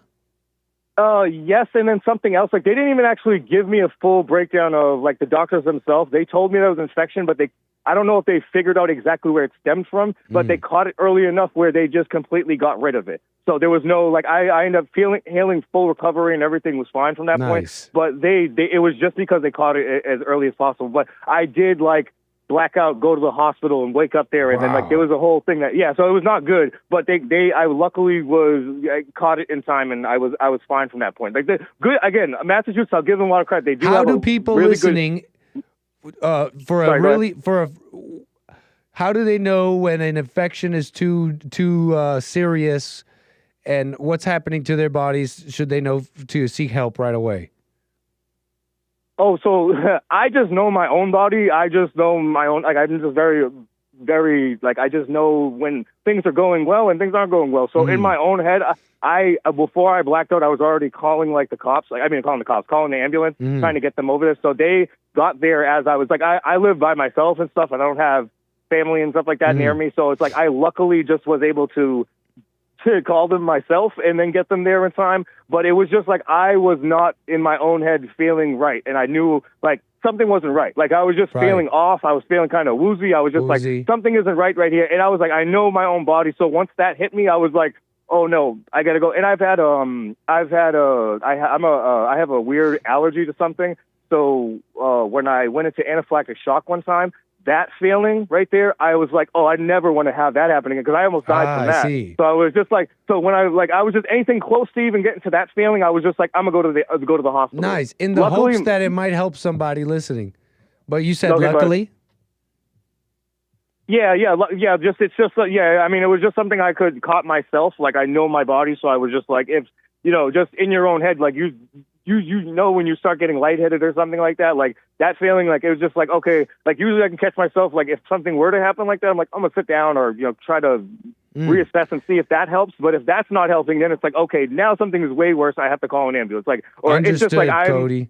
I know there's a lot of places around. I mean, there's a lot of states that don't have some type of like healthcare where they just give the state out here essentially forces you to get health care. Like, it's technically against, it's not like you don't arrest you for it, but it's technically against the law in Massachusetts to have no health care. Like, you're supposed to have some type of health care when you're here. So either they push you into... in California.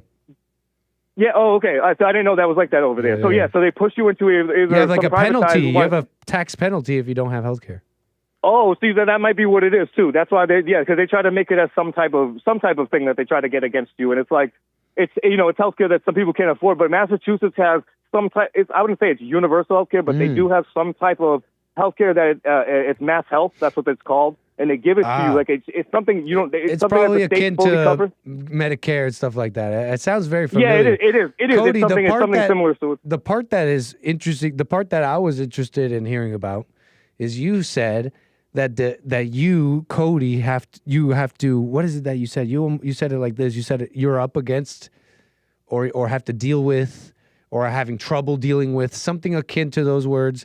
With Democrats in your state. How's that going? Okay, and how are Democrats getting in the way of Cody? How are Democrats affecting Cody? I want to know how that's happening. So when the kidney infection happened, I was dealing with my landlord already. When that was happening, I was working at a decent job for the state. Actually, I was working for the actual Mass Health.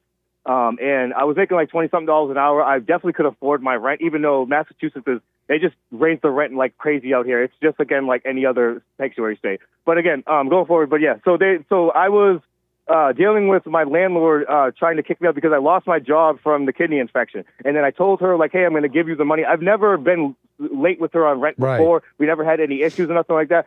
She just is one of those, she's an older white lady who has had everything handed to her, and she doesn't know any better of being something like being homeless at one point in her life or anything. She doesn't know anything about that. So she was giving you no leeway. You've been no leeway at all. Nothing. Okay. She wasn't trying to help me at all. She was being miserable. I told her I was being upfront with her. Mind you, there's other people that she lets rent in the house that are definitely like drug addicts and alcoholics and stuff like that she lets roam around freely and do whatever they want. But I'm a hardworking person. I love my daughter. I take care of her. I try to stick with family. I try to be good with God and everything like that. And it's like I'm doing the right things in life, I feel, but she's just letting all the evil people just walk all over her and get by. But it's like with me, I'm just trying to do the right things, and she's not trying to give me any help. So you're saying that she's woman. giving you no leeway. You've lost the job from the infection, and at this point, go from there. Yeah, so I'm dealing with her now, trying to get me evicted out the house, like immediately. She's just going to the courts, like she's doing everything that she knows that she can do to get me evicted, going through the state because she's doing it the legal way. So that's just if the courts let it go through and everything like that, then it's just like, oh, she doesn't think she's doing anything wrong. She doesn't have any like heart about anything. So she's just like, oh, whatever, the state's letting me do this, and oh, you're getting kicked out. But again, she didn't want to. I don't think she believed I was going through my kidney infection, even though I sent her pictures through my phone, through text messages of documentation of me being in and out the hospital every other day because I was dealing with the kidney infection. I was dealing with the kidney stone. Like it was something I could barely get out. I barely got out the bed every other day. So she eventually got me evicted. And I thought during these situations that they can't just evict you because I'm going through a medical condition and stuff like that. But I don't know if she lied to the state. I could never go to court to defend myself because I could barely get out of bed. Mm-hmm. And they didn't want to understand that. There would be some lawyers that would call me and stuff. I tried to get them to know. But again, Massachusetts is corrupt in all ends. So no matter what, no one would.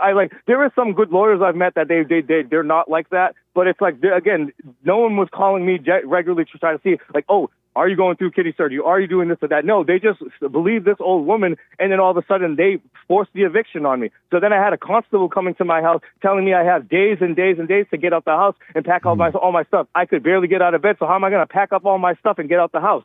And they're not letting me do it. So the dude said, he came to me and was like, you have a week to leave. And I was like, and to get my stuff packed up and out of the house. So then if it's not, they're going to come with a moving service and pack up all my shit and I'm sorry, I didn't mean to swear. Pack up all my stuff and take it to some storage unit. And then I have to go now pay this storage unit to get my stuff out because I just got evicted from a place that I couldn't even afford. So where is all of any of this making sense? I don't know. But this is how Massachusetts runs. I don't know. There's probably other states that run like this too. It's probably a normal thing, but I've never had to deal with this before. So again, I've dealt with everything you've said so far under the umbrella of what the Democrats are doing to Cody?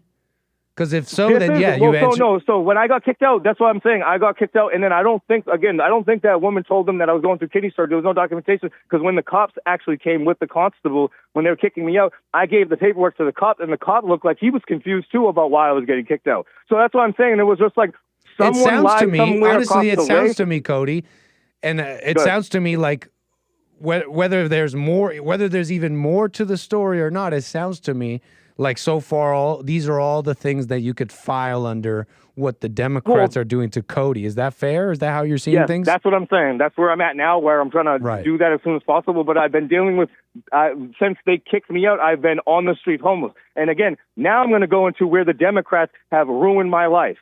Maura Haley decided to inject all of these illegal immigrants from all over the place into our country in busloads and filled up all the facilities in all around Mass where I couldn't get a bed to sleep in. So I'm sleeping outside in the cold in 30-degree weather, dealing with frostbite every night because Maura Karen Haley wanted to inject all of these illegal immigrants into into my sanctuary state, my actual home, my stomping ground. So again, Maura Haley, I cannot wait until she's in handcuffs because she literally has been let drug addicts run around Boston stealing from places, and then me having to actually do that at some point because I need to feed myself because I can't even get food stamps. I can't even get food stamps because the government's telling me I'm still working somehow, even though I'm sleeping outside in a tent every day in 30-degree weather. But yeah, I'm lying about that because you have other drug addicts who run around the city and lie about it to you. And they get by and they keep telling you that they need methadone and they need all these things because they're drug addicts and they can't help themselves for some reason, even though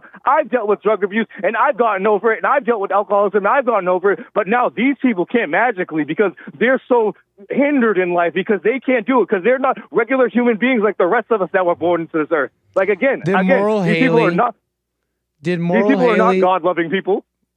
I understand. Yeah, I've heard you out, man. Did Maura Haley have you miss your hearing or whatever it was that you were that thing that you just described with the landlords and all that? Was that Maura Haley's fault? Going to court, I physically couldn't get out of bed. So I mean, this is something that I'm gonna, like I said, like you were just saying, I'm gonna take them to court about that for sure when I finally am able to get back on my feet. I'm almost there. I'm finally almost back on my feet. I finally have gotten a lot of stuff. Like, again, like when I was dealing with them in unemployment, I had to go to the state because they were telling me, like, I had to give them verification of my identification, like, of who I am and stuff like that. And I've sent them paperwork time and time again for months at a time. And then they're still telling me, oh, I need to give them more paperwork. And it's like, again, they let the drug addicts do whatever they want in the state and let them take all the money that they want. I already heard that one, Cody. And that's the only reason I'm stopping you right there. No. Again, I mean, you know firsthand. You see it in California too. You see it in California. You see Skid Row. You see Skid Row. Right, but you already said, in fact, 3 times now, they letting all these drug addicts run around. You've, in fact, already said that 3 times, sir. Well, yes, and so if I may interject, and it's only because of time, you know. I hear you. It's only because of time that I'll speak like this in the way, how do I put this? It seems to me, from my vantage point, from my perspective on the outside, I seem to have a certain look into what you're telling me. All I have is what you're telling me. But I seem to have a certain vantage point right now, and that's why I'm going to say what I'm going to say, and I'm not going to mince words because of time and play around and see if you could see what I'm seeing. But basically, But basically, it seems to me like a classic person who can't even, for whatever is true about whatever difficulties this individual is going through, they have piled on 10 times more difficulties, more than they can even imagine, because of something as simple, for example, as not taking a breath. Being all activated. You're all even just the mention of these drug addicts running around and they care about them and not you, and it's got you all activated. It's got you looking at all these other people. Sorry. So it's clear to me, it becomes clear to me from my vantage point. I have a little bit of a luxury. I'm not in it. But I get to see from where I'm standing, it becomes clear to me that I see a person piling on way more problems than they need to. And it seems to me like they were already going through enough, right? You got the kidney thing, you couldn't even move. But it's not just that. It's also that this landlord is a nasty woman who's got this white lady who's leaving these people, lets these drug addicts, and now there's many details I don't have, admittedly, but it becomes clear to me that someone like that is going to have a hard time dealing with life. They're going to have a very hard time, and they're just inevitably going to add problems to their lives that they didn't need to. Now, Do I sound like an arse a little bit without the details, knowing exactly how? You don't. No, you sound exactly. There isn't. No, but allow me to say this. Allow me to say. Sorry. Do I maybe sound like an ignorant person? I don't know how truly bedridden you were. Maybe you truly were that one particular time. But Cody, would I be wrong if in almost assuming that wasn't the only time in just recent your life where you let something go to the wayside or just saw things wrong a little bit? You understand? Oh yeah. To summarize, all these drug addicts that are being allowed to do whatever they want are not going to give you a roof. They're not going to pay your rent. They're not going to fight. Mm-hmm. They're not going to fight for you. And I know you're going to make things right in court, like you said. Sounds like there's something you got to deal with that. But does the general vibe of what I'm saying make sense? Have you been adding more problems to yourself than you need to, especially through your anger? You're right. No, you're 100% right. No, that's my problem that I have been dealing with for a long time. It's just letting my anger get the best of me. So that's like, again, like I listen to Jesse. I try to follow that as much as possible. It's just because me dealing with, like you said, there's some information you don't have, like my family not being there for me and them kicking me out when I'm 18, and then my mother taking me out to my dad's house and my dad abandoning me at 18, and then me being on my own, being homeless since then. It's just like there's a lot you don't know, and there's a lot of information. But you are correct. I'm letting my anger get the best of me too often and too much. Yeah, because that's my problem. Because I have no clue. Because I honestly wouldn't know how to deal with some of the nitty gritty details of what you're doing. But I know it. I just know, Cody. I know, I just know this, I know this, and I know this, that if you just could chill, you're going to deal with that better and you're going to find your way out.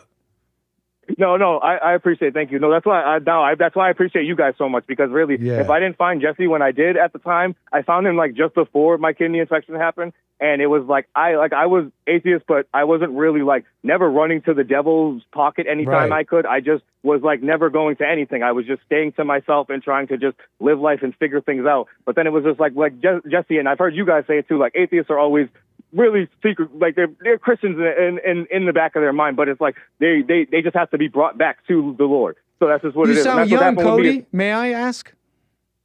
I'm 32. Right on, 32, good age, Cody. Man.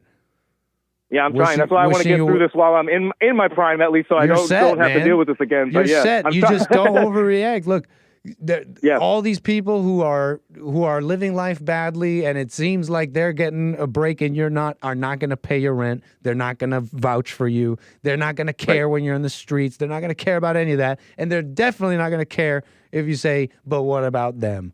You know what I'm saying, man? Yes, yeah, exactly. Yep. That literally just been coming into my head too recently. So yeah, no, I'm right there with you. Thank you. That's awesome, Cody. Keep it up, sir. Call me again. Okay, I'll talk to you soon. Thank you, Nick. Have a good night. A big time, man. Right on. That's it for me. We did the calls, the topics, the thing, the this and that, the super chats. In fact, here's a super chat from 𝒏𝒊𝒄𝒌𝒔𝒕𝒓𝒆𝒂𝒎. Brian. He says, awareness given to him by God. That's amazing. What an amazing gift, 𝒏𝒊𝒄𝒌𝒔𝒕𝒓𝒆𝒂𝒎. Not even on loan? You done got it from God? Give me some of that. Appreciate the super chats and the support. That's it from me. I'm out of here. Hey, what's up, Carport? That's a name I've never seen over there on Rumble. Appreciate you being there.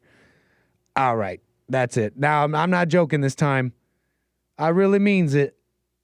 I'm leaving, and I'm coming back tomorrow. Bye. See you tomorrow. Take care. Enjoy the rest of your Thursday. Peace.